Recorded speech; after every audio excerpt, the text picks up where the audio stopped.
बताएं क्या बात है। गुरुदेव मेहदी पर बालाजी गए थे हम। वो मतलब संकट था। तो मतलब मैंने वहाँ एक मैं मतलब बालाजी पार्टी किताब हम्म। पकड़ी। बालाजी पार्टी किताब दुकान से खरीदी। उसके बाद मेरा शरीर मतलब पूरे शरीर मतलब कपड़ों में शरीर के अंदर आग सी बैठ गई। और मतलब फिर वहाँ से मैं आया तो मेरे शरीर में मतलब मेरे कपड़ों में मेरे शरीर के अंदर करंट से बैठे हो। 3-4 दिन तक मतलब मैं घर ही पड़ा रहा। मैंने कई मतलब बहुत से काफ़ी उपाय करे मैंने, पर मुझे कुला भी नहीं मिला। दूसरी बार मतलब मेहंदी पर बालाजी महाराज फिर गया मैं। बाबा से मैंने प्रार्थना करी काफ़ी। मतलब फिर बाबा की कृपा से मुझे मतलब थोड़ा ने अंदर से महसूस भाई यही किताब मैं खरीदी कि मतलब दूसरा फिर पढ़ूँ, साथ मुझे लाभ हो जाए, कुछ आराम पड़ जाए। जैसे ही मैंने वो किताब पढ़ी मैं मतलब अता तैसा हो गई, मतलब आराम पड़ गया हूँ। पहले था मैं तैसे ही हो गया। उसके बाद फिर मैं मतलब जिस कमरे में मैंने वो किताब डाली थी महाराज, वहाँ मतलब उसी कमरे में फिर गया तो सारा में मेरे शरीर मतलब पैसे के पास फिर बंद गया। फिर वहाँ से मैं मतलब गुरु जी बाहर घर लौट के आया, पर मेरे शरीर मतलब बना का बना ही रह गया, चिपका गया, मतलब खुला नहीं। उसके बाद महाराज फिर मेरे पास मैंने कई लाख उपाय करे। कहाँ कितने त्योहारों में गए, कहाँ कहाँ गए त्योहारों में? फिर दोबारा मैं फिर गया मेरी पे बालाजी। फिर इस किताब को मैंने फिर पढ़ा, मगर मुझको लाभ नहीं मिला तीसरी बार में? तीसरी बार में। हम्म। उसके बाद अब फिर आपको होता क्या है, यहाँ कब से आ रहे हैं आप? मतलब मैं 3-4 बार आ चुका हूँ। ठीक है। मेरे यहाँ जब लायक से आया, जब से क्या परिवर्तन हुआ, क्या नुकसान हुआ? यहाँ तो मतलब को पर्यटन नहीं हुआ, मतलब को मतलब कुछ नहीं हुआ, मतलब थोड़ा नेक नेक आराम है, मतलब नेक आराम है। थोड़ा नंबर पहली बार आ रहा है? हाँ। पहले हमारी आपकी मुलाकात कभी हुई? नहीं, पहली बार आ रहा है मतलब आप कहाँ से आए हैं? मैं महाराज सूरजपुरा से हूँ, एमपी से हूँ मतलब वैसे। आपका नाम? नवीन। है? नवीन जाति? करण करण? कड़ेरी। अच्छा। करेले मतलब क्या होता है, ठठेरे वाले? राजपूती में ही आते हैं मतलब। अच्छा। क्योंकि एक हमारे यहाँ करण वर्मा जी को बोलते हैं। हमने ये लिखा है, सुनिए। आपके ऊपर मेहदीपुर बालाजी घाटमपुर से 48,000 आत्माओं का डाला आपके साथ आया है। 48,000 मेहदीपुर से ही आया। आपके ऊपर मात्र एक शैतानी बाधा थी जो स्कूल के मार्ग से आई थी और कराया हुआ नहीं था। 48,000 आत्मा मेहदीपुर के से आपको साथ लगी हैं। मतलब दूसरे का उतारा तुम्हारे साथ चला आया है।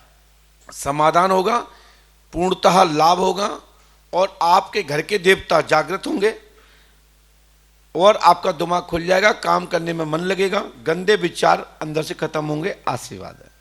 घर पे भी जब आपको दिक्कत आई थी शुरू में, क्या आई दिक्कत आई थी, क्यों गए थे मेदीपुर? क्या क्या था?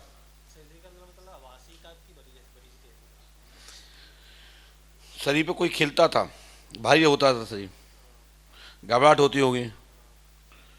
तो ये आपने अपने प्रेत, अपने घर के देवताओं को बैठा रहा आपने? कौन? कौन है पितर? आप प्रेत हैं।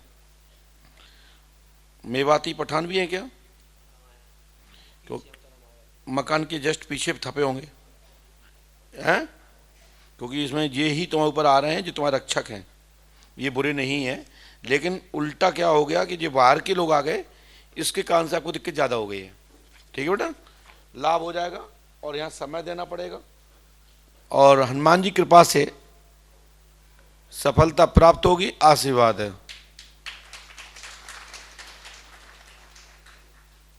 ठीक है ना, लाभ होगा, आशीर्वाद है। मेहदीपुर बालाजी में स्वयं हनुमान जी ही है, परंतु वहाँ प्रेतराज होने के कारण कई शक्तियों का उतारा तो वहाँ हो जाता है, लेकिन वहाँ कोई कंट्रोल करने वाला अन्य ऐसी कोई शक्ति नहीं है बड़ी जो रोक सके। वैसे हनुमान जी महाबली हैं, वो भूतों के कलयुग के राजा हैं, क्योंकि भगवान शंकर ही हनुमान जी हैं। और भूतों की रचना किसने की? भगवान शंकर ने की। काय के लिए की थी? कार्तिकेय जी को खिलाने के लिए। कौन को खिलाया, उनके साथ कौन दोस्त मित्र बने? तो वहां भूत प्रेत लोगों ने बाद में जब कार्तिकेय जी बड़े हो गए तो उन्हें पूछा कि अब बड़े हो गए, हमारे पास पहले तो काम भी था, अब क्या है? तो उन्होंने अपने पिता से आशीर्वाद लिया और आशीर्वाद दिलवाया कि जब कोई तुमको भगवान की पूजा अर्चना परमात्मा की ना कोई करे, धर्म भ्रष्ट हो जावे, घर में कुमति का अधिक प्रभाव होवे, जहां सद्बुद्धि समिति ना रहे, वहां उन घरों में आप खूब उदम मचाना, सो आपको खाने को भी मिलेगा और भगवान की दिशा में भेजने का तुम्हारा एक बड़ा काम भी होगा।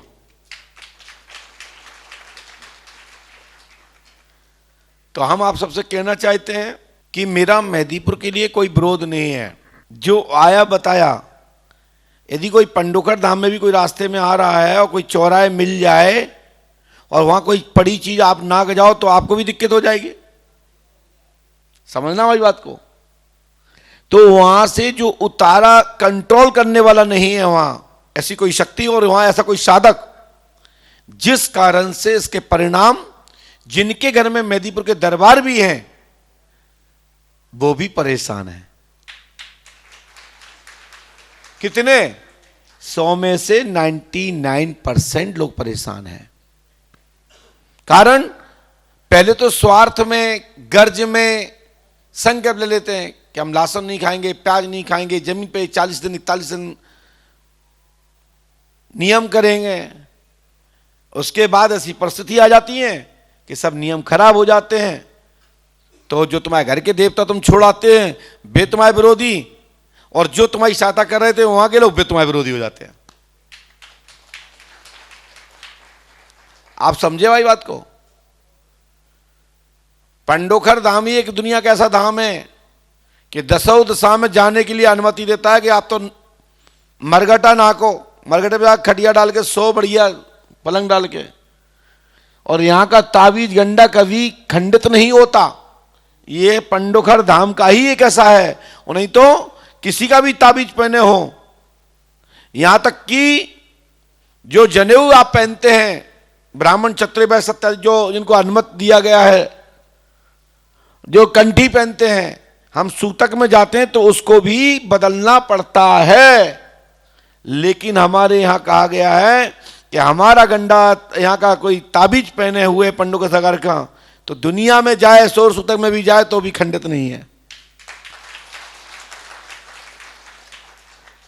इतना जरूर कह दिया गया है उसमें बाद में कि यदि आपको मन अपने हिंदू हैं, ईश्वरवादी हैं, सनातनी हैं, धर्म को मानने वाले हैं, वेद शास्त्रों को मानने वाले हैं, तो कह दिया गया है कि उतार करके 5 अगरबत्ती जला करके, धूप बत्ती जला करके, अपने इष्ट को स्मरण करके, अपने ताबीज को गंगा जल में स्नान करा करके 7 बार उतार के फिर धारण कर लीजिए, तई के ता हो जाएगा। जैसा पावरफुल था वैसा ही हो जाएगा।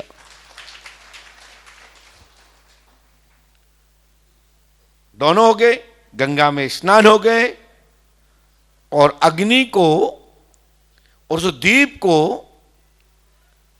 साक्षी मान करके, उस तपा करके पुनः अपने स्मरण करके पुनः धारण कर लिया तो डबल पावर में हो जाता है। ये पंडोखर धाम के ताबीज का प्रमाण है।